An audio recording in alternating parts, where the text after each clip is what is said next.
നടത്താം, പക്ഷെ മദ്യപിക്കരുത്. പാർട്ടി അംഗങ്ങൾക്ക് ബാർ നടത്താം, പക്ഷെ മദ്യപിക്കുന്നതിന് മാത്രമാണ് തടസ്സം. MV ഗോവിന്ദൻ എന്തോന്നരേ ഇത്. കോൺഗ്രസ് ഭരിക്കുന്ന കാലത്ത് മദ്യവർജനം എന്നൊക്കെ പറഞ്ഞ് എല്ലാ ബാറുകളും ബിവറേജുകളൊക്കെ അടച്ചു പൂട്ടി സമരം ചെയ്ത ഒരു സമയം നമുക്കിപ്പോൾ ഓർമ്മ വരുന്നുണ്ട്.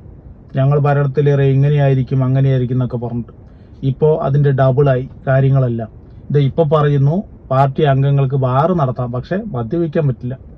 ഇത് മറ്റേ സിനിമയിൽ പറഞ്ഞ പോലെ തോക്ക് തരാം, വെടിവെക്കാൻ പറ്റില്ല എന്ന് പറഞ്ഞ അവസ്ഥയാണ്. മദ്യപിക്കുന്ന ഒരാളിനെ കാണിച്ചു വരും ഞങ്ങൾ പാർട്ടിയിൽ നിന്ന് പുറത്താക്കാന്നൊക്കെ പറഞ്ഞ് മുമ്പ് ഒരു പത്രസമ്മേളനം നടത്തിയിട്ടുണ്ട്.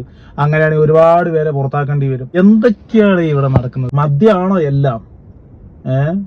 വല്ലാത്തത്. ഇപ്പൊ മനസ്സിലായില്ലേ? ഇപ്പൊ പാർട്ടി അംഗങ്ങൾക്ക് പൊതുപ്രവർത്തന രംഗത്തിരിക്കുന്നവർക്കും ഈ പറഞ്ഞ പോലെ എന്തെങ്കിലുമൊക്കെ ഉപജീവന മാർഗം ഉണ്ടെങ്കിലാണ് ഇതൊക്കെ അകത്തോട്ട് പോകുള്ളൂ എന്നുള്ള കാര്യം ഇപ്പൊ മനസ്സിലായില്ലേ?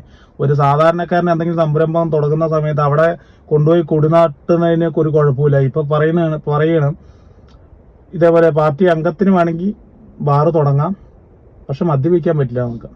എന്തോന്നരേ ഇത്.